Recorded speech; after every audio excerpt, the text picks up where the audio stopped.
Buonasera, scusate, vabbè, chiamerò dopo, scusate perché è una giornata un po' complessa, una delle tante.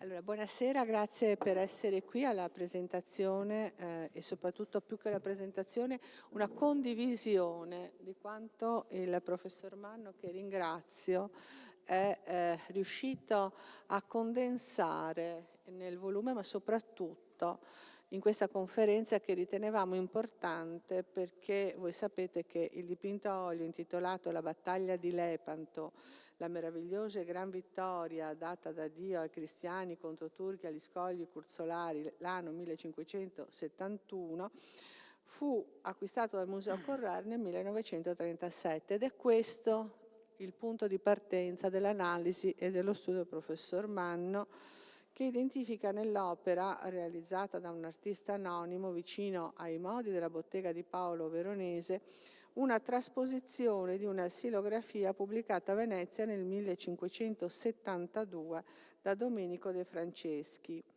Una silografia che in realtà poi è nota a molti, e nel dipinto, grazie alla comparizione con alcune incisioni dell'epoca, emergono non poche singolari discrepanze nella descrizione della gesta e di alcuni personaggi, come i veneziani Agostino Bargarigo, Sebastiano Venier o addirittura i genovesi Gianandrea Doria e Giovanni Ambrogio Negroni. Varianti, errori, visioni in punto diverso, sapienti omissioni, chissà se volute o meno, hanno alterato il racconto dell'epico scontro avvenuto il 7 ottobre 1571 e rilevano intenzioni politiche e propagandistiche finora mai considerate. Quindi possiamo dire che l'analisi del professor Manno ci permette di fare una comparazione utile che va ad affondare anche un'analisi dell'evento in sé e anche la sua trasposizione, la sua lettura, fosse strumentale o meno. Quindi al professor Manno, che voi tutti conoscete, conferenziere e saggista, va il mio ringraziamento per aver scelto di condividere con noi questa importante comparazione, che è un punto di partenza, ma assolutamente anche un approccio diverso riguardo alle opere d'arte. Noi abbiamo da storici, qui vedo colleghi della Biblioteca Marciana, studiosi che ringrazio, in realtà ci permette di avanzare delle ipotesi e anche di vedere, oltre all'opera intesa come espressione artistica e creativa, narrativa, anche una trasposizione personale con le omissioni a cui facevo riferimento prima, di eventi e personaggi per dare un punto di vista particolare. Io mi scuso, ma dovrò, come dico, evaporare perché dobbiamo risolvere delle questioni legate a delle mostre, dei prestiti che andranno a Shanghai, legati alle celebrazioni di Marco Polo, ma vi lascio in buona compagnia il collega Andrea Bellieni, che ringrazio, ma un grazie particolare al professor Manno e anche a Monica Viero, che come angelo tutelare organizza sempre questi eventi di grande interesse. Grazie a tutti voi e buona serata.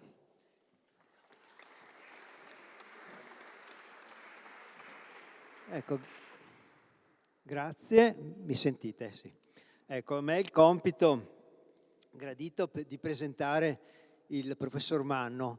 Io mi ero preparato diligentemente, mi ero documentato e ho estratto, diciamo, il suo curriculum, la sua biografia, in realtà appunto molto corposa, per cui lui stesso mi ha incitato, diciamo, mi ha incoraggiato un po' a sintetizzare o comunque a dar per nota appunto la sua attività, soprattutto di studioso. Dal punto di vista strettamente biografico, il professor Manno è nativo di Urbino, quindi marchigiano, no, meglio, Granducato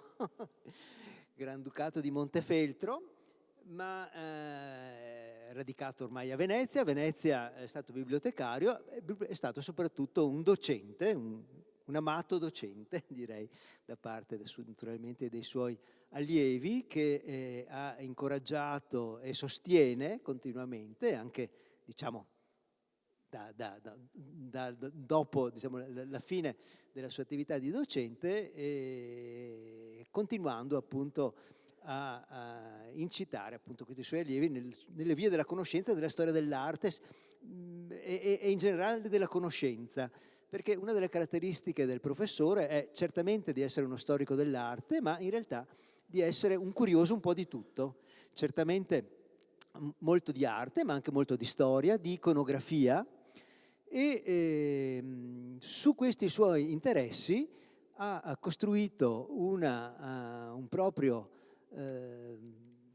bagaglio scientifico che ha messo a frutto per noi in numerosissime pubblicazioni. Io ho conosciuto il professor Manno prima di conoscerlo personalmente, naturalmente da studioso, su quello che è probabilmente uno dei suoi libri più fondamentali, senz'altro più importanti per chi studia la storia dell'arte veneziana, che è il Poema del Tempo, quello straordinario volume, unico, direi, carico di idee, di interessi e di anche frutti scientifici inediti, è dedicato alle sculture esterne di Palazzo Ducale, in particolare i capitelli straordinari di Filippo Calendario e delle età successive. Quindi uno studioso assolutamente poliedrico, anche se naturalmente polarizzato soprattutto sugli interessi veneziani, come ci dimostrerà oggi. Le battaglie di Lepanto, di cui parleremo, di cui sentiremo parlare oggi, è certamente già nei suoi interessi da tempo. Sono anche recenti le sue conferenze, che avevano per base, per focus, forse la rappresentazione più celebre della battaglia, che è il grande telero di Andrea Vicentino, che però replica, no, sappiamo, un prototipo di Tintoretto, che si trova appunto nella sala dello scrutinio in Palazzo Ducale, un dipinto immenso dal punto di vista proprio delle misure. Però diciamo che il professore ha trovato, proprio in occasione di un nostro recente restauro, di un altro dipinto raffigurante la battaglia di Lepanto, un po' più naif, lo vedremo, certamente molto meno noto di quello del Vicentino, e così, diciamo, un po' più nascosto. In realtà l'abbiamo riesumato dai depositi, era stato acquistato, come ci ha ricordato la dottoressa Squarcione, nel 1937 sul mercato dell'arte milanese dal Comune di Venezia per i musei, e l'abbiamo recentemente appunto restaurato, un restauro piuttosto complesso e abbastanza rivelatore, realizzato da Sara Grinzato. È stato restaurato per essere unito ai materiali, quasi tutti nostri, che compongono una mostra dedicata all'impero ottomano e ai rapporti tra l'impero ottomano e Venezia, una mostra che ci è stata richiesta dagli Stati Uniti e farà 3 tappe, e oggi è nel New Carolina, e quindi il dipinto oggi è oltreoceano addirittura. Però l'occasione di questo restauro ha consentito appunto al professore di osservarlo molto da vicino, e sentiremo tra pochissimo appunto il frutto di queste osservazioni, che prendono mire e direzioni diverse, e ricompongono in realtà un punto di vista certamente nuovo, inedito e sicuramente molto interessante dal punto di vista soprattutto storico. 7 ottobre 1571, non siamo a molte settimane dal 453esimo anniversario. Ricordo che 3 anni fa è stato celebrato il 450esimo, anche con particolare risonanza ed enfasi, e un qualcosa di straordinariamente importante, epocale, diciamo, questa battaglia. Tutti noi conosciamo, sappiamo cosa è stata la battaglia di Lepanto, anche se magari lo sappiamo in maniera un po', come dire, un po' generica, no? E quindi grazie al professore che ci dà l'opportunità di questo approfondimento che sono sicuro appunto sarà anche carico di aspetti, di punti di vista e di prospettive appunto inedite suggerite da questo dipinto. Per cui non tolgo altro tempo alla illustrazione del professore e col suo permesso mi allontano anche dal tavolo e così raggiungo il pubblico in favore di Monitor. Grazie.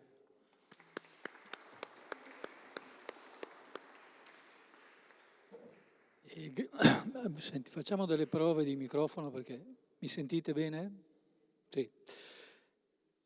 Ringrazio Andrea, l'architetto Andrea Bellieni, per la presentazione e a lui insomma devo il fatto di essere entrato e affrontare questa avventura che mi ha dato la possibilità di ampliare le analisi che sto conducendo proprio sulle raffigurazioni della battaglia di Lepanto. Lo ringrazio soprattutto per la sua generosità e anche per l'accoglienza che mi ha sempre riservato in questi mesi di una caldissima estate e che però mi hanno consentito anche senza tanti preavvisi eccetera di poter vedere il dipinto più volte con calma e questo mi ha consentito di scoprire dei dettagli che ci consentiranno di proiettarlo in una luce totalmente diversa. Ed è un dipinto che non era sconosciuto, non era scomparso nei magazzini, perché qualcuno di voi magari lo ricorderà esposto nelle sale del museo. È un dipinto noto agli storici dell'arte veneziani e anche agli studiosi di Lepanto, però è sempre stato un po' snobbato, è sempre stato trattato con sufficienza e secondo me non osservato, non studiato, non interpretato abbastanza. Quindi di nuovo un grazie di cuore ad Andrea Bellieni e anche un grazie a Monica Viero che è qui in sala, che diciamo è stata colei che mi ha spronato a tenere questa conferenza dopo gli studi che ho condotto quest'estate. Del dipinto in realtà sappiamo pochissimo, perché di certo è stato un acquisto del Museo Correr. Sappiamo che è entrato nelle collezioni del museo nel 1937, è stato venduto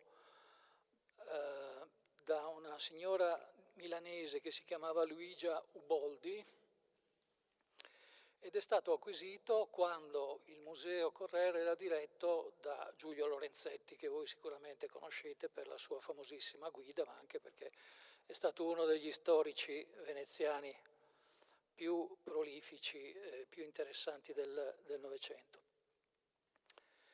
La lezione che terrò oggi pomeriggio è una lezione particolare, diciamo fuori dalle impostazioni accademiche.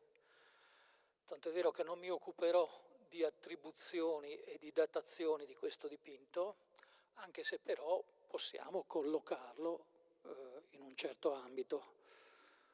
Io mi sono sentito telefonicamente con la restauratrice che stava, come vi spiegava l'architetto Bellieni, stava pulendo e stava restaurando la tela per farla poi partire a questa mostra, Sara Grinzato, e Sara Grinzato mi ha confermato che dall'analisi tecnica e ravvicinata, eccetera, si può desumere che il dipinto sia della bottega del Veronese.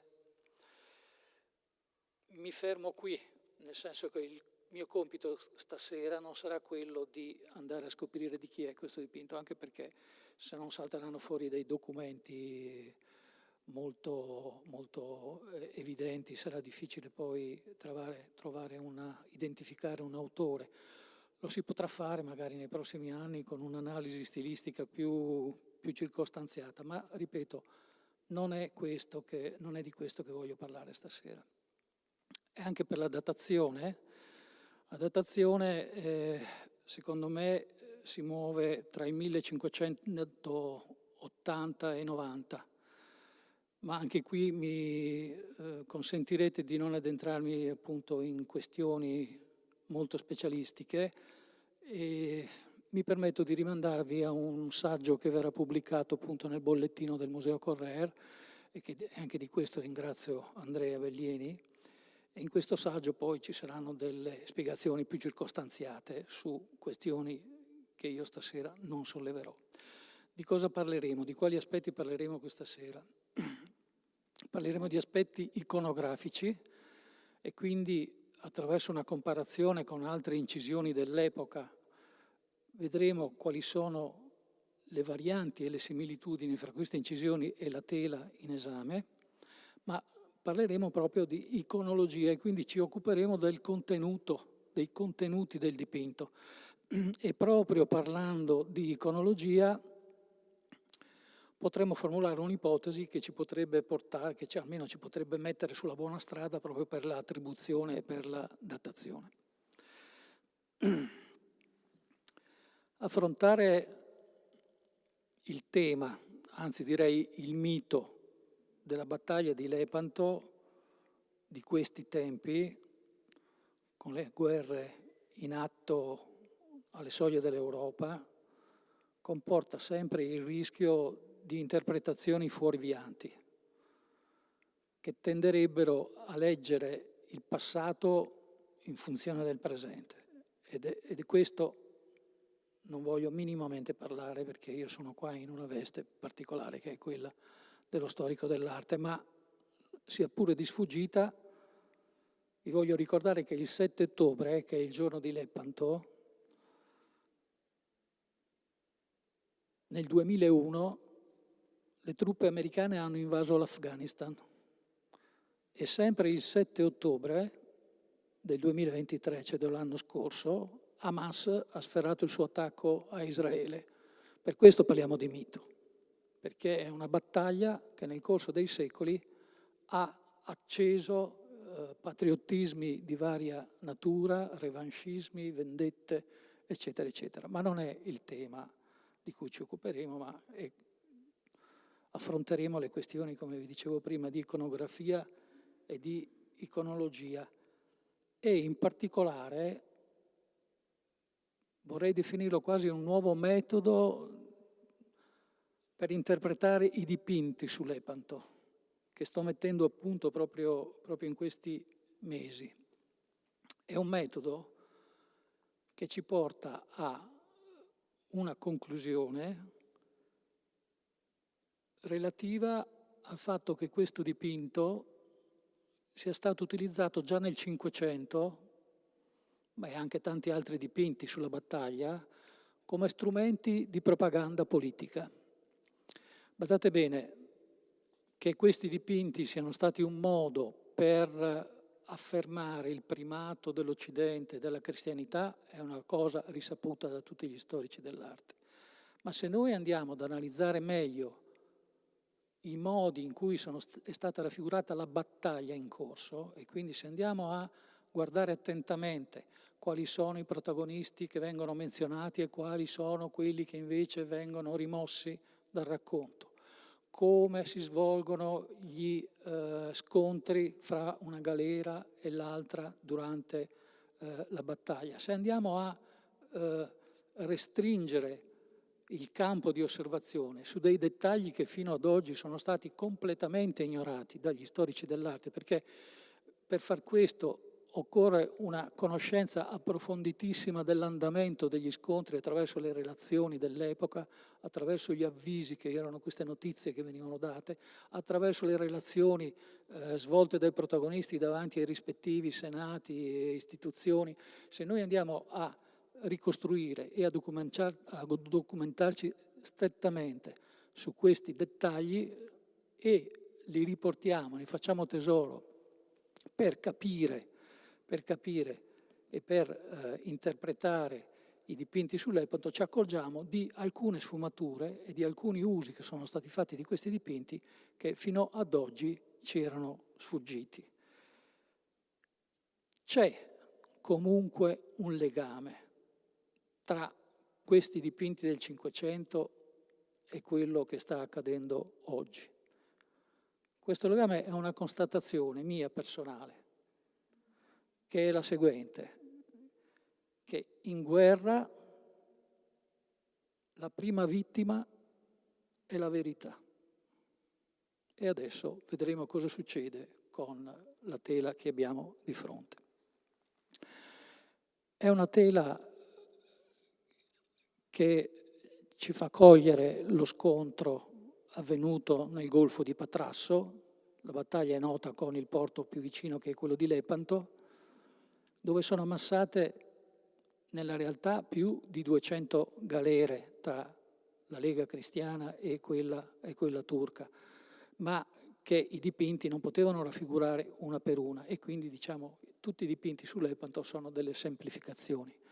Ma proprio per dare l'idea della concitazione di questo scontro, questi dipinti si riconoscono abbastanza facilmente proprio per l'aggregazione, per l'alto numero di imbarcazioni che si incrociano tra di loro, che si scontrano, formando quasi delle isole e quasi un campo di battaglia che da marittimo diventa terrestre, perché noi sappiamo che poi in realtà la battaglia si risolse con degli scontri fra 1, 2, 3 e anche 5, 6 galere messe insieme, e quindi erano scontri che si svolgevano sulle tolde delle navi e all'arrembaggio con armi di vario tipo, ma fondamentalmente archi e archibugi.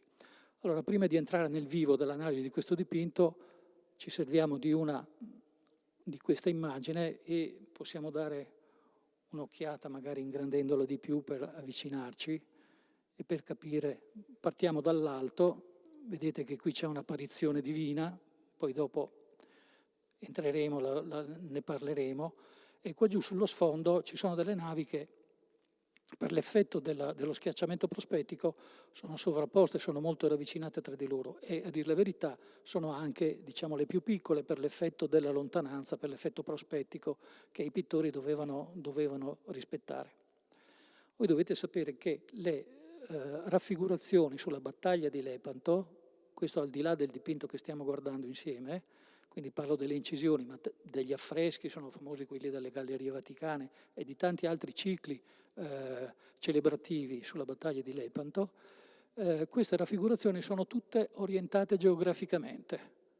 Noi assistiamo alla battaglia con il meridione nella parte bassa del dipinto e con il settentrione nella parte alta del dipinto, cioè secondo l'orientamento geografico che stava prendendo piede a quell'epoca e che poneva il porto di Lepanto, che era un porto turco, sulla destra in alto.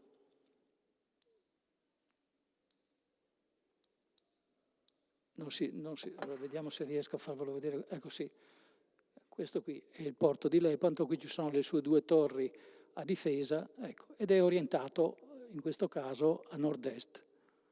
Questa è la inquadratura tradizionale orientata geograficamente. E il dipinto prende in considerazione lo specchio, l'enorme specchio d'acqua che è il Golfo di Patrasso, dove si è svolta questa battaglia nel 7 ottobre 1571.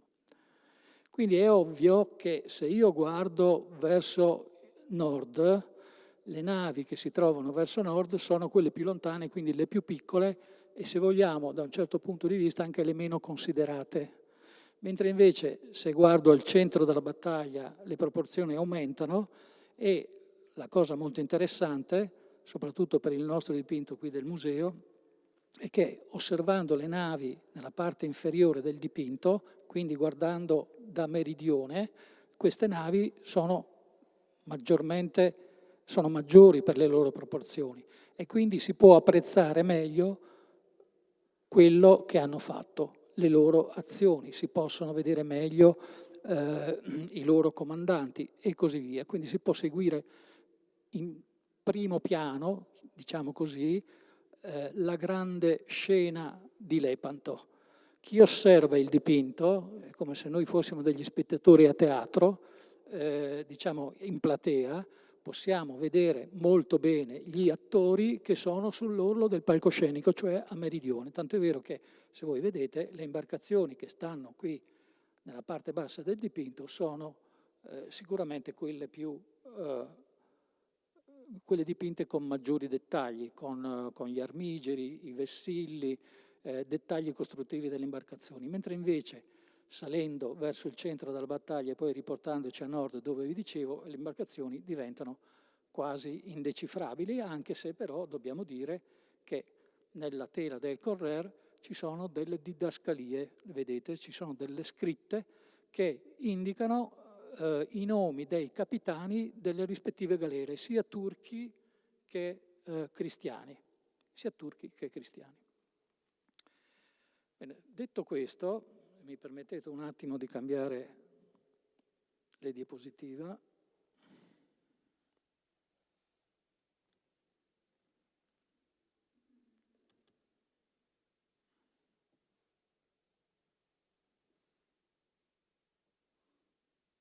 Ecco, qui vedete di nuovo la stessa diapositiva, sotto c'è la classificazione, nelle diapositive che vi proietto potete leggere alcune indicazioni, non ve le spiegherò tutte per motivi di brevità, ma quello che appunto mi accingo adesso a spiegarvi è un po' a carattere propedeutico, perché io non so se voi tutti siete informati sulla battaglia, non posso darlo certamente per scontato. Questa che vedete è una incisione di un incisore che era attivo a Venezia, si chiama Gianfrancesco Camoccio, che ci fa vedere gli schieramenti delle navi prima del combattimento. Qui sulla destra trovate l'incisione per intero, quindi dove sto scorrendo con il mouse, con la manina del mouse, c'è lo schieramento cristiano, quindi della Lega Santa, mentre invece dalla parte opposta c'è lo schieramento turco capeggiato da Ali Pascià.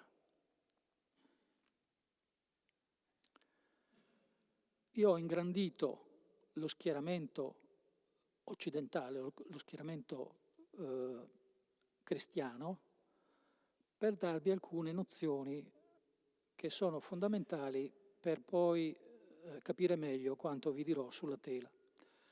Lo schieramento di Lepanto, deciso di comune accordo dai comandanti, ma soprattutto dall'ammiraglio, dal comandante in capo, che è Giovanni d'Austria, era diviso in 5 parti.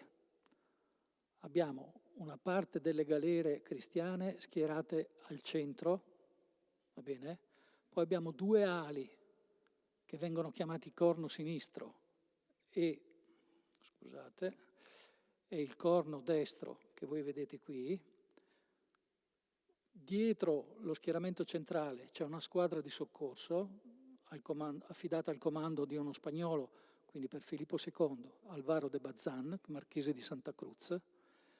Lo schieramento centrale era quello dove appunto stava l'ammiraglio della flotta, Don Giovanni d'Austria. Lo schieramento di sinistra o corno sinistro è stato affidato ad Agostino Barbarigo.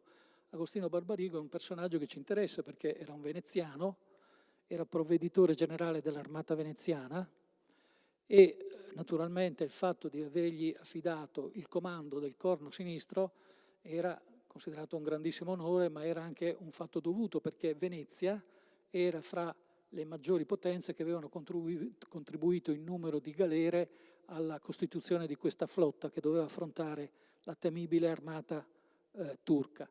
Vi ricordo che i turchi nei grandi scontri navali del Cinquecento, tranne una piccola eccezione, sono sempre usciti vittoriosi.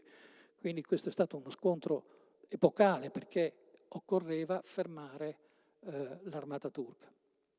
Il corno destro invece venne affidato a Giovanni Andrea Doria. Giovanni Andrea Doria è genovese, ma era un comandante che era ai servizi di Filippo II e quindi alla Spagna. Quindi lo schieramento che noi vediamo è l'immagine politica dell'alleanza della Lega Santa, poiché il corno sinistro viene affidato a Venezia, il corno destro viene affidato alla Spagna nella persona di Giovanni Andrea Doria, mentre il centro è misto, ma comunque capeggiato da Don Giovanni d'Austria, che è fratellastro di Filippo II. Ecco, questo è. Abbiamo detto che c'erano 5 parti. La quinta parte sono queste navi che voi vedete qui davanti, vedete che sono molto più grandi, e sono le famose galeazze. Le galeazze sono navi costruite, sono 6 in tutto, le contate anche nell'incisione, sono queste navi che vi sto indicando. Le galeazze erano navi costruite da Venezia, dai veneziani, che fecero per la prima volta il loro ingresso nelle battaglie navali e che costituirono proprio uno degli elementi di sorpresa della battaglia, perché erano vascelli armati su tutti i lati e che i turchi all'inizio credettero essere delle navi da trasporto, quindi non si curarono di questo, passarono attraverso le linee delle galeazze e furono praticamente decimati solo già nel primo passaggio, e questo è stato uno degli elementi tattici che consentirono all'armata cristiana poi di conseguire la vittoria finale. Ecco, questo diciamo alcune nozioni di carattere propedeutico per orientarci meglio poi nelle cose che andremo a vedere. Qui un dettaglio invece che vi prego di memorizzare, ma sul quale poi dopo anche qui farò un'osservazione particolarmente fondamentale. Al centro dell'armata della Lega Santa, scusate ma ogni tanto mi parte, al centro della Lega Santa ci sono le navi più importanti, diciamo degli ammiragli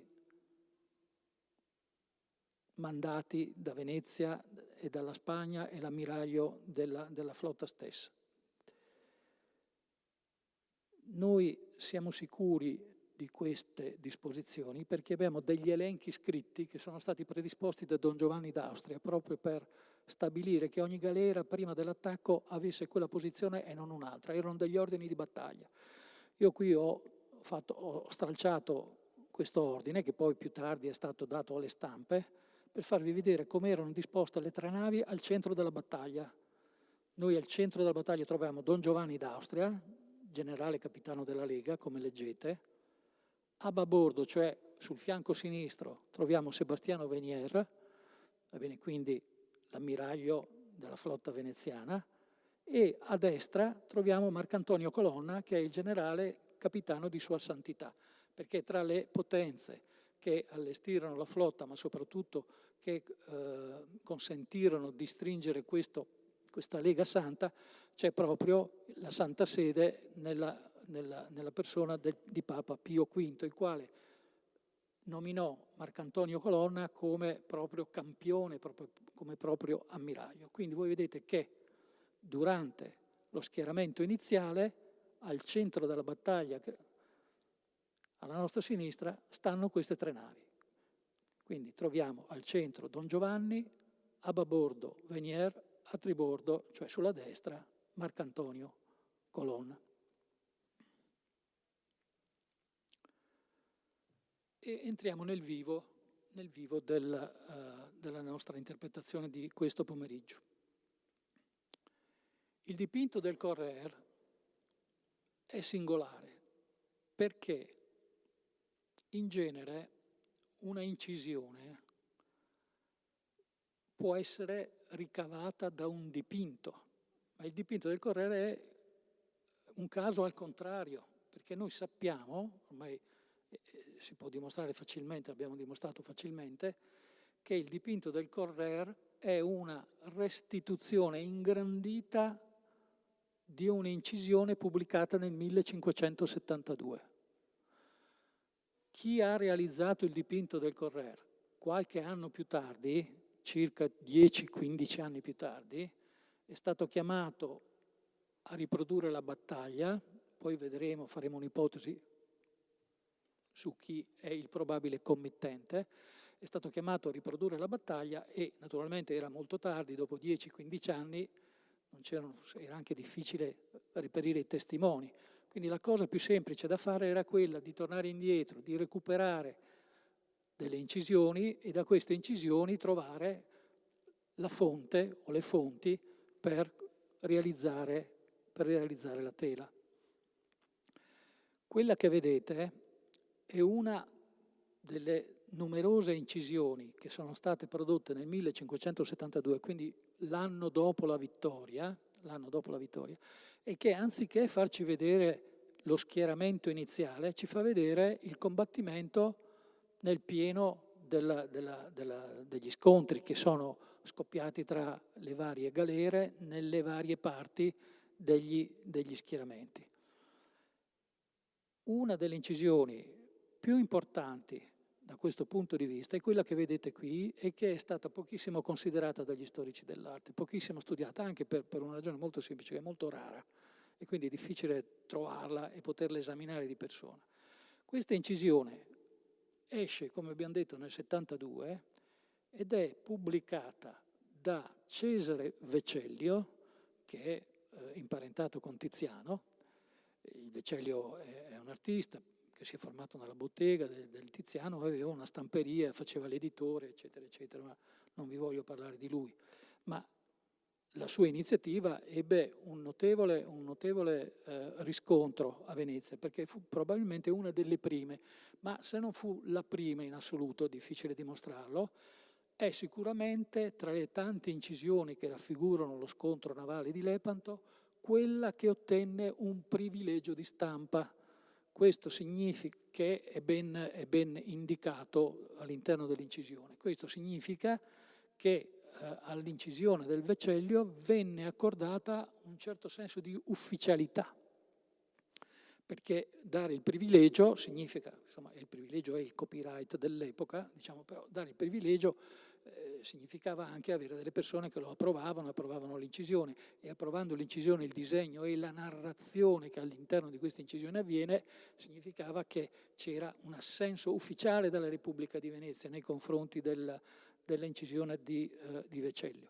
Sappiamo anche che l'incisore che ha realizzato questa scena straordinaria è un incisore di origine tedesca, ma che ormai era presente a Venezia da parecchio tempo.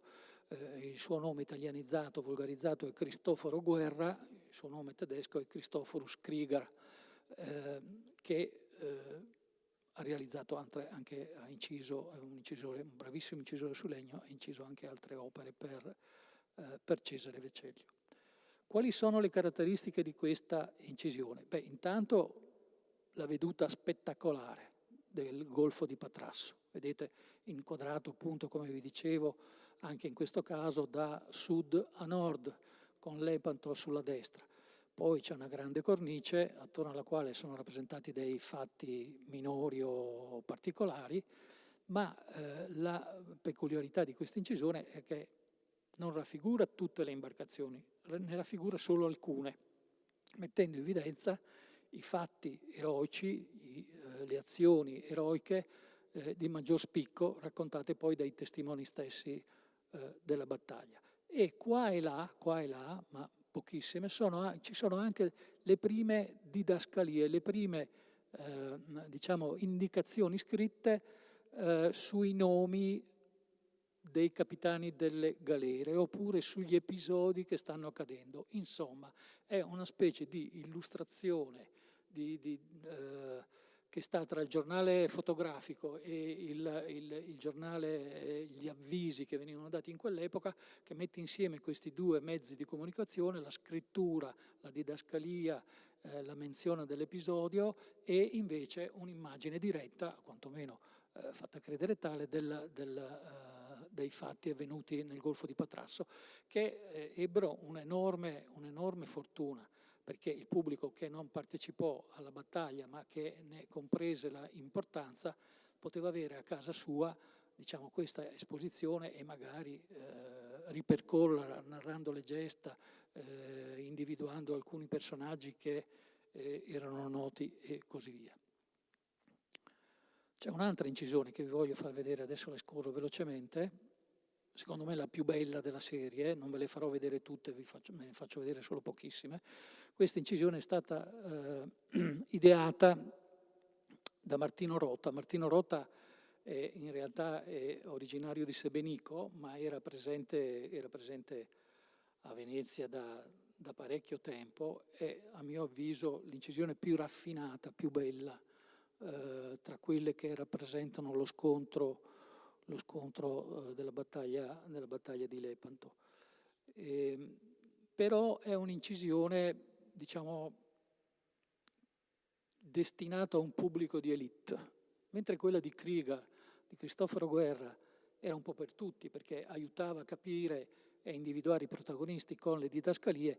Quella di Martino Rota è muta, non riporta iscrizioni, tranne quella del cartiglio sulla sinistra, che poi tra l'altro è in latino, quindi non alla portata di tutti coloro che volevano informarsi su questo episodio straordinario del 1571.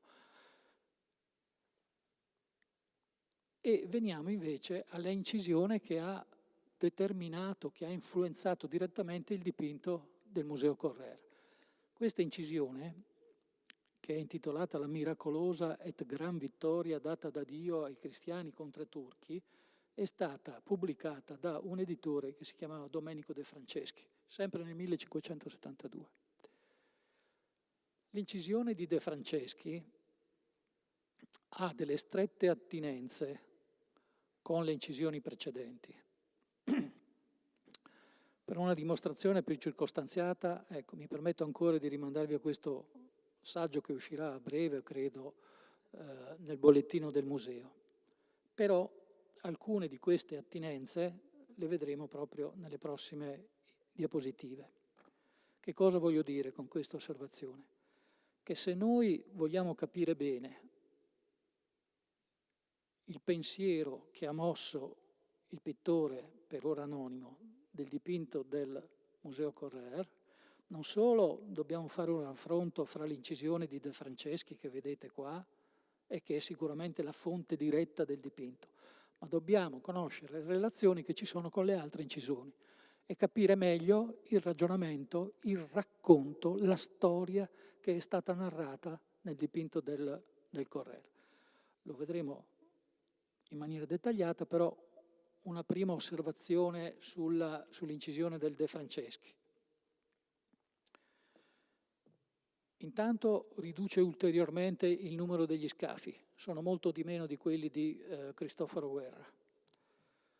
Le didascalie sono aumentate, quindi Domenico De Franceschi pensa al grande pubblico, va bene? È come se prima magari con il Krieger eravamo di fronte a quello che potremmo definire una rivista specialistica ma un po' divulgativa, qui invece siamo di fronte a una sorta di telegiornale, perché praticamente quasi tutte le imbarcazioni hanno il nome del loro comandante.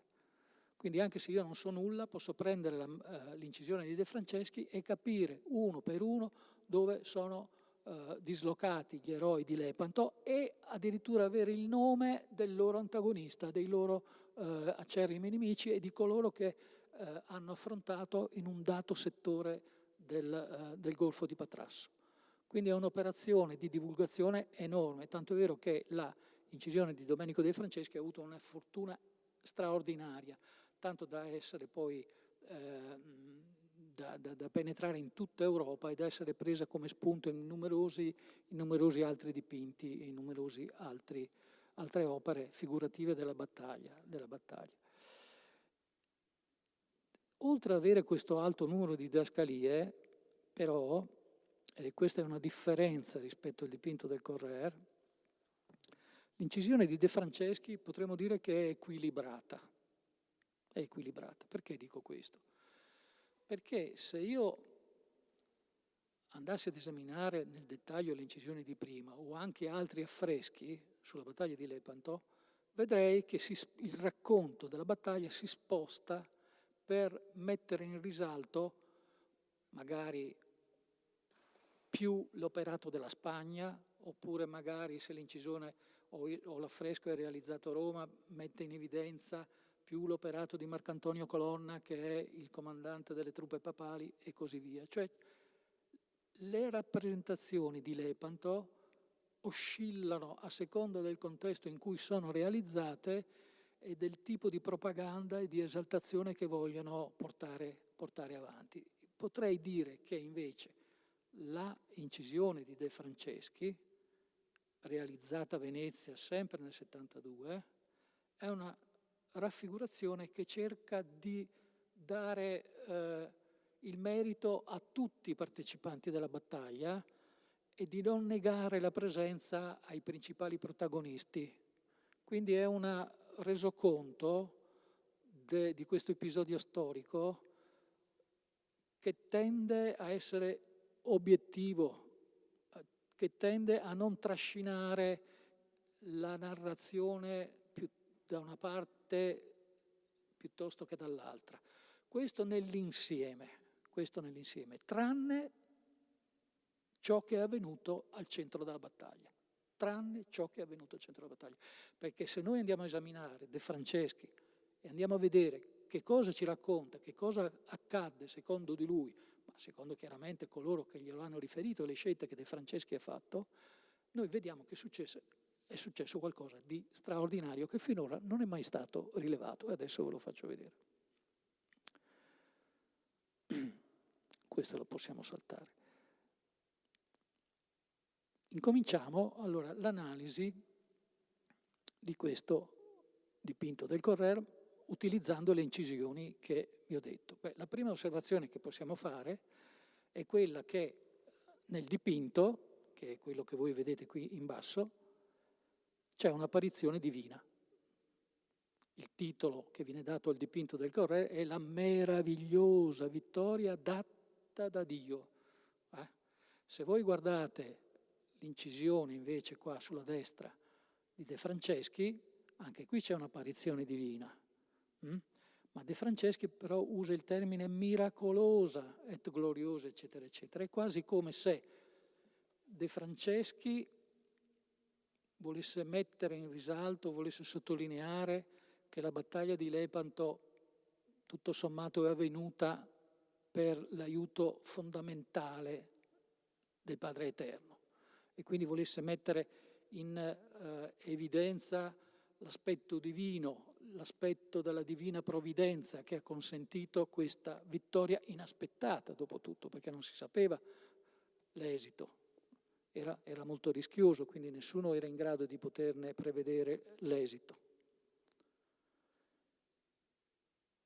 E Martino Rota invece, abbiamo detto il più erudito, ci porta in cielo, però al posto della presenza del Padre Eterno o di Gesù Cristo e della Vergine, come nella terra del Correr, ci mette Zeus a cavallo della sua aquila, che scaglia fulmini contro gli infedeli turchi. Martino Rota è più erudito e riconduce la battaglia in un ambito mitologico-letterario. De Franceschi invece la sposta sul piano religioso. Noi sappiamo, e questo non è una novità, insomma gli storici dell'arte l'hanno detto, lo dicono da tanto tempo, che la battaglia di Lepanto è stata interpretata poi anche come una guerra di religione, c'è stato uno scontro di mentalità, di religioni fra i cristiani e gli ottomani, e quindi poi nelle rappresentazioni successive è stata, come dire, narrata evidenziando questo forte scontro di religione. E De Franceschi, che opera a Venezia, non è da meno da questo punto di vista, anzi De Franceschi forse fa qualcosa di più, perché se voi guardate la sua rappresentazione c'è un Padre Eterno e ai suoi fianchi ci sono due santi che sono difficili da identificare, ma insomma è anche alla fine si può concordare che non siano altro che Pietro e Paolo e che quindi rappresentino un po' i principi della Chiesa e quindi diciamo vogliono portare in cielo l'operato di Papa Pio V, che è stato l'artefice della Lega Santa. Mentre invece nella terra del Correr noi ritroviamo l'intervento divino, ma è un intervento, potrei definirlo, non so se il termine è quello più adatto, però asettico, nonostante che sia divino, perché non so se voi avete presente la battaglia di Lepanto del Veronese che c'è alle gallerie dell'Accademia, ma lì ci sono i santi, per esempio, veneziani. Se io mi sposto in Spagna, là ci sono i santi patroni dell'impero spagnolo. Qui, nella terra del Correr, c'è un Gesù Cristo con sua madre, con la Madonna, quindi c'è un riferimento di carattere religioso, di antagonismo nei confronti degli ottomani, ma non c'è nella terra del Correr la volontà di portare qualche santo particolare. Ecco, questa è la prima considerazione.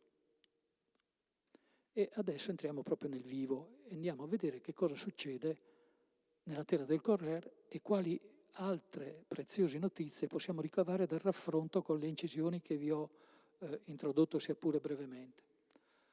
Allora, iniziamo l'analisi della parte settentrionale, cioè della parte più lontana, quella, diciamo, del corno sinistro, quella affidata a Agostino Barbarigo. E vediamo che Agostino Barbarigo, nella tela del Correr, è raffigurato in questo punto, c'è il suo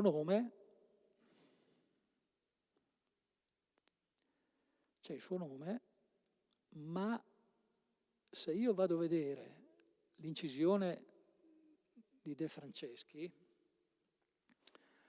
mi accorgo che c'è una grossa differenza. Qual è? Che nell'incisione di De Franceschi, che voi vedete in basso in bianco e nero, lo scafo del Barbarigo è raffigurato per intero, va bene, quindi è ben evidente, ed è raffigurato mentre si scontra con un antagonista turco che è Hasan Pascià, figlio di Barbarossa. Barbarossa è stato un vecchio comandante che diede filo da torcere soprattutto agli spagnoli nei decenni precedenti. Cioè, che cosa fa De Franceschi? Abbiamo detto che è più equilibrato. Cioè, quando va a raffigurare il provveditore Agostino Barbarigo, che ricordo per inciso è l'eroe veneziano della battaglia per eccellenza, perché perse la vita durante lo scontro, colpito da una freccia, perse la vita qualche giorno, 2 giorni dopo, se mi pare. E naturalmente, quando si raccontano le vicende di Lepanto, il racconto specifico su Agostino Barbarigo non può essere tagliato, non può essere ridotto, perché per Venezia questo sarebbe impossibile, perché sarebbe come negare a uno degli eroi veneziani ciò che in realtà ha fatto, e sarebbe come non raccontare le sue gesta durante le quali poi lui stesso ha perso la vita per la Repubblica.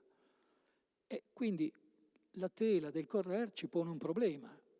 E sì, sembra realizzata da una bottega veneziana, penso proprio che poi verrà confermato, ma non è certamente realizzata per rimanere a Venezia, perché se fosse rimasta a Venezia questo non sarebbe stato possibile.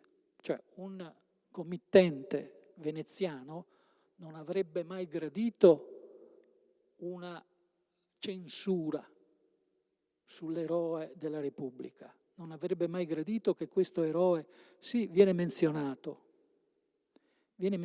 ma il suo scafo viene raffigurato appena visibile. Anzi, devo andare proprio, ripeto, io questi sono dettagli di cui mi sono accorto proprio esaminando la tela da vicino, ma quindi non è tollerabile, non è tollerabile.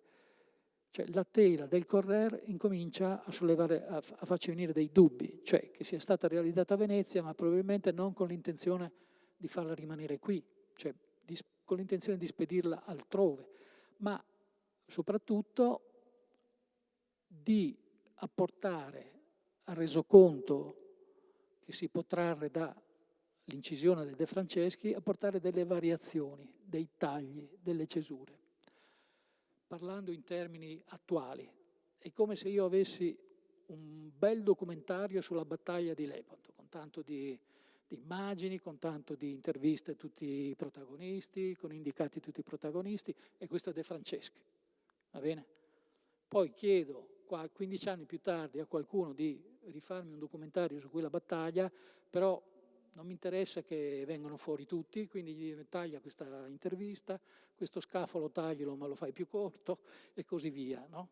Allora dobbiamo scoprire che cosa è successo e poi soprattutto perché si va a operare una censura di questo genere. Sembra quasi che si voglia sminuire il ruolo giocato da Venezia nella battaglia di Lepanto, che invece è stato enorme, di primaria importanza e riconosciuto da tutti all'epoca.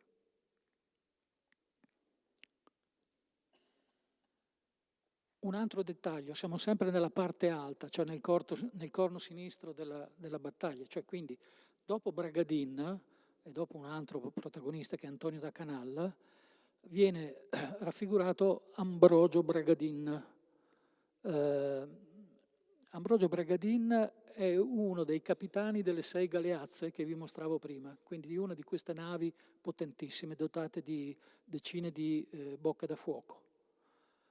Nella tela del Correr c'è addirittura un errore, perché il nome di Ambrogio Bragadin è scritto 2 volte. Quindi qui questo mi ha fatto supporre che probabilmente abbiamo un pittore che sta modificando il racconto di Lepanto, con le cesure, con i tagli che adesso piano piano vedremo, ma ci deve essere anche qualcuno che lo ha aiutato, possiamo definirlo uno scriptor, un amanuense, che è stato incaricato di scrivere le didascalie una volta che la tela era stata completata. Ed è stato molto difficile perché questa tela non è la copia esatta dell'incisione che è stata adoperata per raffigurarla. Cioè se io prendo la tela del Correr vedo che ci sono delle differenze e quindi lo scriptor, l'incaricato, il povero incaricato di applicare le iscrizioni, a volte si è trovato in difficoltà e secondo me a volte è stato anche un po' distratto, tanto che appunto il nome di Ambrogio Bragadin è ripetuto 2 volte quando invece doveva essere solamente una volta. Non solo, ma c'è sempre il gioco che abbiamo visto prima col Barbarigo, perché nella tela, scusate ma qui il pad è molto sensibile, nella tela del Correr Ambrogio Bragadin, che è raffigurato qui, è la imbarcazione contornata dal rettangolo rosso. La sua imbarcazione, la sua galeazza è avvolta dai fumi delle artiglierie, ma non sta ingaggiando uno scontro con nessuno. Va bene? Mentre invece nell'incisione che vedete sotto, che è l'incisione di De Franceschi, si sta scontrando sul lato destro con un turco che è Scirocco, un famoso comandante dell'epoca, Mehmet Sharak, che era il viceré d'Egitto. Quindi voi vedete che di nuovo troviamo la stessa censura, lo stesso taglio, cioè 2 comandanti veneziani raffigurati, perché non se ne può negare la presenza, ma come dire, il loro ruolo è stato sminuito perché non viene mostrato l'antagonista, non viene mostrata l'impresa compiuta durante la battaglia, che è stata appunto quella di sopprimere l'antagonista infedele e ottomano. E veniamo al centro della battaglia. Questa che vedete è di nuovo la incisione di De Franceschi, che vi ho mostrato prima, ingrandita, per vedere come De Franceschi raffigura, come racconta ciò che accadde nel centro della battaglia. Ed è, ve lo ripeto perché spero di non complicare troppo l'analisi, ma De Franceschi, abbiamo detto, è equilibrato nel racconto generale, ma quando passa al centro dichiara la propria appartenenza veneziana. E adesso vi spiego perché. Allora, vediamo che nel centro della battaglia, la galera di Sebastiano Venier, è quella contornata dal rettangolo rosso, sta investendo la galera del nemico, dell'ammiraglio ottomano. Questo è Ali Pascià. Va bene, Ali Pascià viene da destra, va verso sinistra, questo è il suo scafo, e qui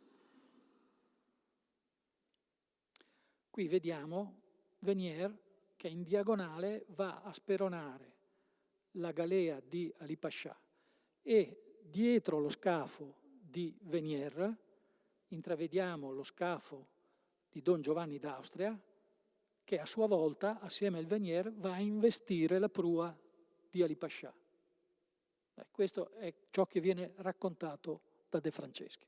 Riassumiamo, se De Franceschi dovesse apparire su un telegiornale e dire la notizia del giorno, al centro della battaglia che abbiamo vinto, la galera, l'ammiraglia nemica del comandante Ali Pascià è stata investita da Don Giovanni d'Austria ammiraglio in capo della Lega Cristiana, e dal nostro ammiraglio veneziano Sebastiano Venier. Questa è la notizia, va bene? Marcantonio Colonna è molto lontano. Voi vedete il suo nome indicato, il suo scafo non partecipa all'azione, Se noi leggiamo i resoconti dell'epoca, e sono a decine, oppure le ricostruzioni storiche, e anche quelle sono tantissime, ma anche gli avvisi, cioè quei fogli volanti che uscivano di settimana in settimana e che sono considerati dagli storici come gli inizi dei quotidiani, diciamo per capirci, se noi leggiamo queste cose e le mettiamo insieme, scopriamo che a seconda di chi produce, dico tra virgolette, la notizia, il resoconto di ciò che accade al centro della battaglia è diverso. Se io prendo una relazione stampata o un avviso stampato a Roma, verrò a sapere dal telegiornale romano che la ammiraglia di Ali Pascià è stata investita dal comandante ammiraglio Don Giovanni d'Austria, quello lì non si può toccare perché poi in realtà così avvenne, no? È stata investita da Don Giovanni d'Austria e da Marcantonio Colonna. Se io invece vado a prendere una relazione stampata a Venezia, ce n'è una famosa di un tale Girolamo Diedo che era di stanza a Corfù, il quale ricostruisce tutta la vicenda, ce ne dice invece la galera di Ali Pascià è stata investita da Don Giovanni d'Austria e da Sebastiano Venier, e così via, e così via. Quindi voi vedete che De Franceschi, quello del documentario equilibrato, quando va a parlare di ciò che avvenne al centro, in realtà dà una versione partigiana. Adesso non voglio tediarvi su come andarono veramente le cose, su come si fa a stabilirlo, sulla differenza una dall'altra, mi interessa poco. Ma quello che vi voglio far notare è che per dare questa versione partigiana, De Franceschi, che oltre a essere un giornalista è un abile cameraman, possiamo chiamarlo così, ha fatto una cosa inaudita che adesso vi spiego. Questa qui è la ricostruzione di tutto quello che vi ho detto, è uno schema ricostruttivo. Voi a sinistra avete lo schieramento delle imbarcazioni prima dello scontro. Se voi vedete a sinistra c'è lo schieramento del centro che vi ho mostrato prima, al centro c'è Don Giovanni d'Austria, a sinistra c'è Venier e a tribordo c'è Colonna, come vi ho spiegato, e davanti c'è Ali Pascià. Però ancora si devono scontrare. Cosa fa De Franceschi? Mantiene Don Giovanni al centro e lo mette di prua contro Ali Pascià e mette Venier sulla destra che sperona Ali Pascià e allontana Colonna. È chiaro fin qua? Ma se voi guardate, De Franceschi ha compiuto un falso vero e proprio, perché ha ruotato le galere di Venier e del Colonna. Perché il Venier navigava alla sinistra di Don Giovanni d'Austria. Nella rappresentazione di De Franceschi, ve la faccio rivedere, è alla destra. Quindi qual è il falso che ha introdotto De Franceschi nella sua incisione? Ha invertito le posizioni delle ammiraglie romana e veneziana. Per quale motivo? Ma è molto semplice, è un motivo artistico. Per quello l'ho chiamato anche come cameraman. Perché se io voglio esaltare l'impresa di Venier, che sperona il principale nemico ottomano, cioè l'ammiraglio ottomano, se lo metto dietro lo scafo di Don Giovanni, si vede pochissimo, si vede scorciato, si vede dietro. Per far vedere invece il campione veneziano, Sebastiano Venier, ammiraglio della flotta veneziana, per far vedere bene la sua azione, devo fare devo fare un bel falso storico, cioè devo invertire le posizioni di Colonna e di Venier. Ed è esattamente quello che fa De Franceschi, di cui finora nessuno mai si è accorto, perché si dava per scontato. E non è nemmeno tanto scontato che il Venier abbia, sì, ha speronato lì, ma non è tanto scontato che abbia poi, che sia riuscito a far entrare le truppe nella miraglia di Ali Pascià, ma non è questo il tema di stasera. Ma l'importante è capire quello che ha fatto De Franceschi nell'incisione. Perché lo facciamo? Perché abbiamo detto che l'incisione di De Franceschi è la fonte del dipinto del Museo Correr. E difatti adesso lo andiamo a vedere. Cosa fanno? Nella tela del Correr, al centro, è raffigurato lo scontro. Adesso senza muovere la manina perché è molto sensibile, quindi salta sempre la diapositiva. Voi vedete a sinistra che ho contornato di rosso, con il rettangolo rosso, la galera di Sebastiano Venier. La si riconosce perché issa il vessillo con il leone marciano, va bene? Ma però c'è un errore, perché a poppa della galera del Venier ci sono dei turchi. E quindi già è un errore proprio questo qui, grossolano del pittore. Però adesso questo è un dettaglio. Quello che ci interessa è che il pittore della tela del Correr sposa la versione di De Franceschi, va bene? Perché ci fa vedere Venier in primo piano, poi ci fa vedere dietro Don Giovanni d'Austria, va bene?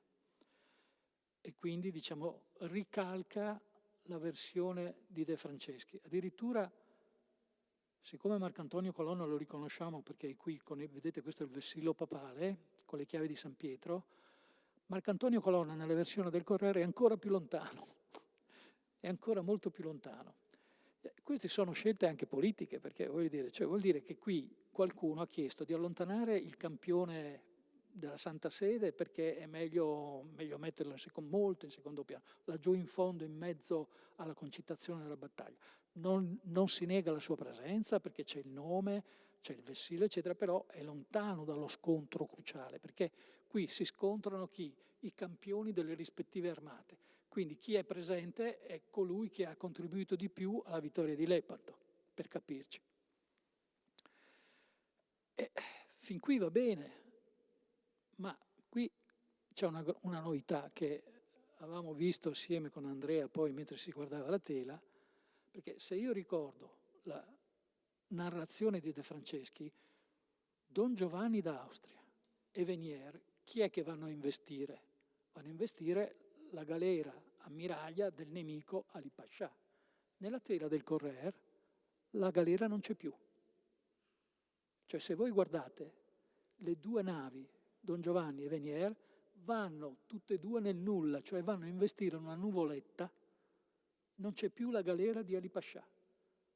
Vanno a investire in una nuvoletta dove c'è una didascalia che scrive Mehmet Bey, figlio di Ali, la galera di Ali Pascià è scomparsa. Mehmet Bey, cioè Ali Pascià che è l'ammiraglio, entra in battaglia con i suoi due figli, ma i suoi due figli tra l'altro sono stati presi, catturati, imprigionati, portati a Roma, non erano considerati all'epoca dei grandi comandanti, va bene? Erano figure di secondo piano.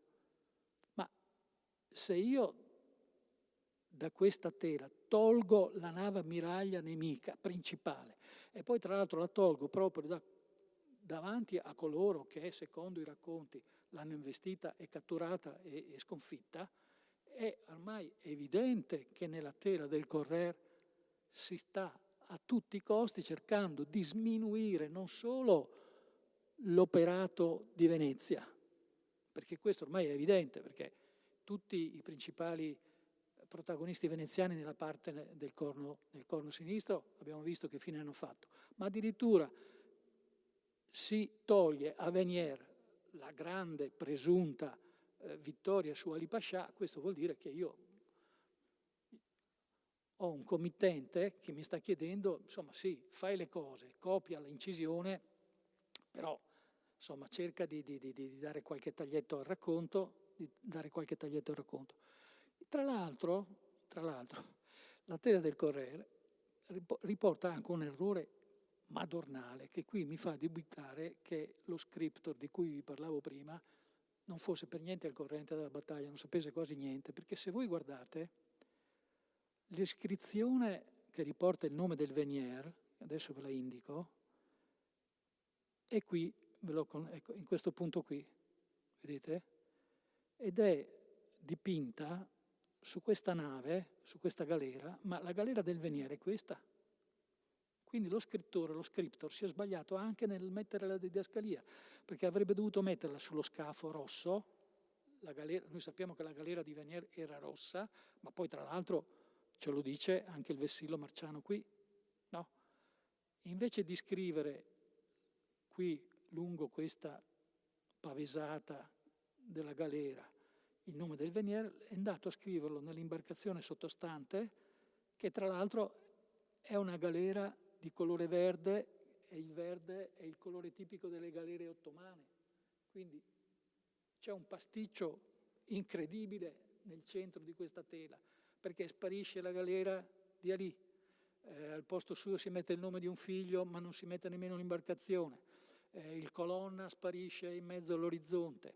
E il nome del Venier addirittura viene messo su una galera ottomana. Tra l'altro questa galera ottomana, se vado a vedere chi la conduce di poppa, sono degli armigeri cristiani, mentre invece la galera del Venier sembra guidata da armigeri turchi. Quindi un pasticciaccio, come si dice, inaudito, che mi fa addirittura pensare che qui siamo al limite dell'ignoranza di tutto quello che accadde in quell'epoca. Questa la saltiamo perché sto guardando, il tempo sta scorrendo, e ci portiamo nella parte inferiore del dipinto. Nella parte inferiore del dipinto, abbiamo detto il corno destro venne affidato a Gianandrea Doria. Gianandrea Doria genovese, l'abbiamo già detto. Gianandrea Doria viene raffigurato anche nelle incisioni che abbiamo visto. Per esempio il Krieger lo raffigura lì, in quel punto che vi sto indicando. Il Rota, invece, il più sofisticato, eccetera, non è molto filo genovese, tanto è vero che la galera del Doria nel Rota sparisce completamente, non c'è. Potrebbe essere questa, guardate, ma non è indicato il suo nome perché noi sappiamo che il Rota non mette le didascalie. Andiamo a vedere cosa succede al povero Doria. De Franceschi raffigura questa galera di grandi proporzioni e ci dice invece con la sua didascalia, vedete, che questa è la galera di Giovanni Andrea Doria. Che cosa ha fatto De Franceschi? Ha copiato la galera di Rota, avete vista? E l'ha portata pari pari nella sua incisione. Solo mentre nel Rota, io non so che questa è la galera di Doria perché non è indicata, non posso dimostrarlo, nella incisione di De Franceschi so che è il Doria, cioè so che è il comandante del corno destro genovese. Tanto è vero che mi viene indicato il suo nome qui sotto. Che cosa fa il pittore della tela del Correr? Copia De Franceschi, attenzione, copia De Franceschi perché vedete che raffigura solamente la prua di Doria che prende dal De Franceschi, che a sua volta la prende, copia il De Franceschi, mette il suo nome, qui non si vede bene, ma mette il suo nome sotto come faceva il De Franceschi, quindi ci dice che questa è la galera del Doria, è la galera genovese, ma fa un altro errore il pittore, ma secondo me questa volta non è un errore, è una cosa voluta. Se voi guardate il gonfalone che è issato sulla galera del Doria, è una croce bianca su fondo rosso, ma noi sappiamo che il gonfalone di San Giorgio di Genova ha i colori invertiti, cioè una croce rossa su fondo bianco. Quindi il pittore del Correr ha invertito i colori del vessillo e invece di farlo apparire come il vessillo genovese, l'ha fatto apparire come il vessillo, questo è il vessillo dei crociati. Quindi che qui succede qualcosa, cioè che nel settore meridionale i genovesi incominciano a diventare importanti. Perché il Doria che è indicato addirittura diventa un crociato. Potremmo dire che il Doria è indicato come il Miles Christianus vincitore della battaglia di Lepanto. Se c'è un Miles che è prevalso su tutto, è il Miles cristiano, Gianandrea Doria per eccellenza. Cioè sembra che la tela del Correr voglia raccontarci cosa succede in primo piano, quindi vicino a noi, spettatori, che vediamo la battaglia da vicino, e ci voglia dire che qui c'è proprio il protagonista dei protagonisti, cioè il comandante del corno destro che appare come Miles Cristiano. E c'è un'altra questione, che è quella di un altro protagonista della parte inferiore del dipinto. È anche lui un genovese, si chiama Giovanni Ambrogio Negroni.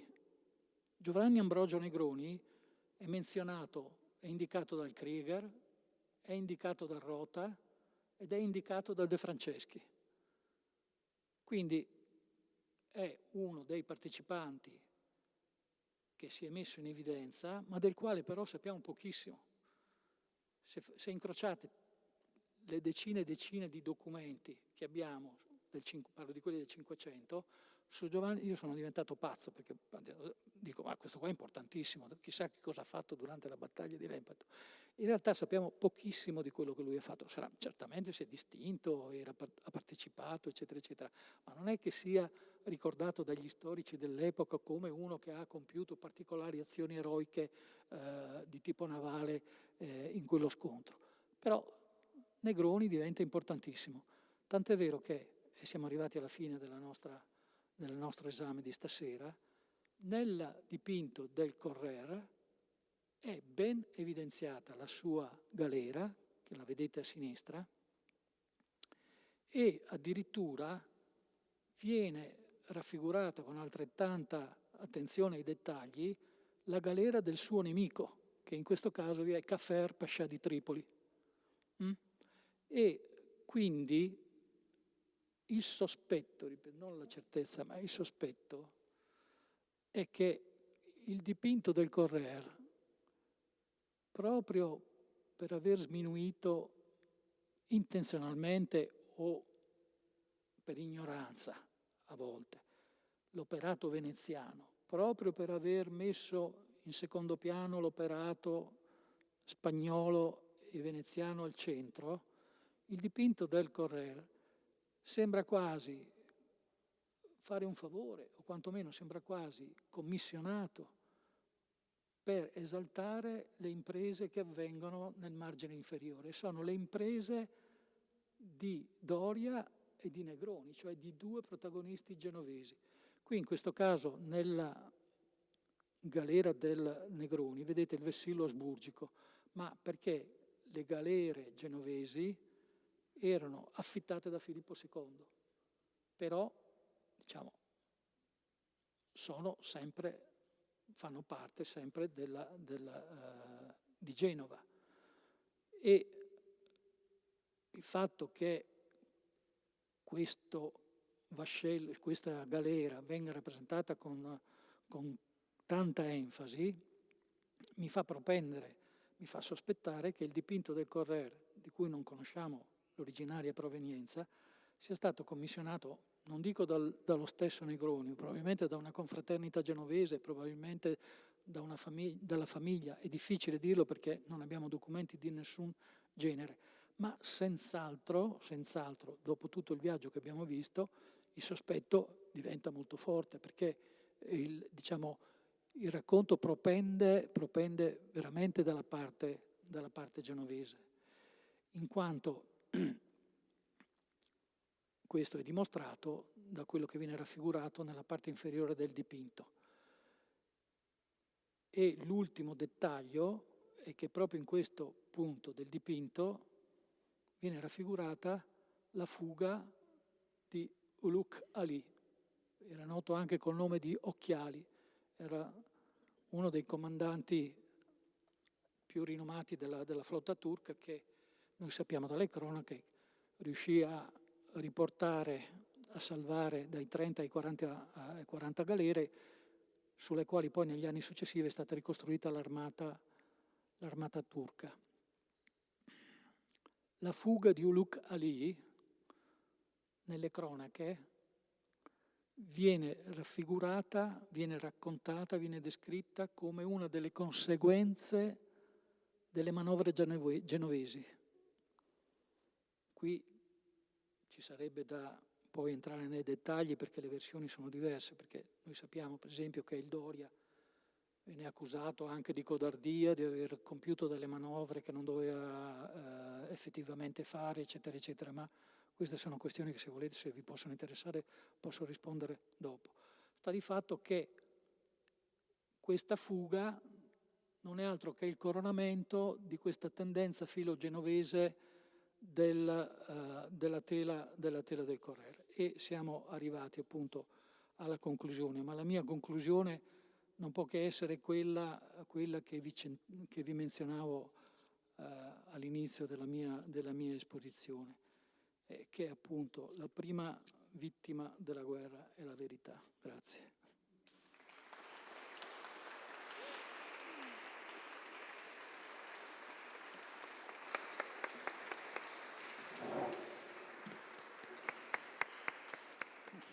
Beh, grazie veramente al professor Manno, che devo dire si è rivelato uno straordinario investigatore della storia attraverso un documento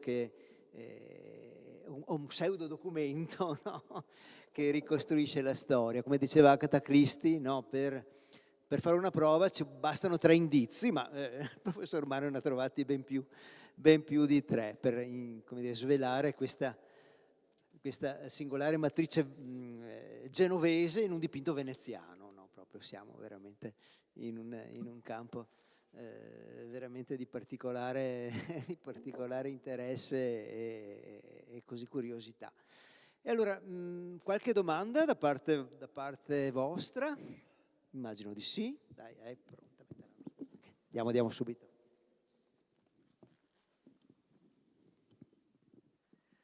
Grazie professore per aver reso interessante un argomento che era già tanto interessante. La mia domanda è questa. Io ero amica di una professoressa, forse conosciuta senz'altro da tutti, la professoressa Pedani, che era un'esperta di storia turca.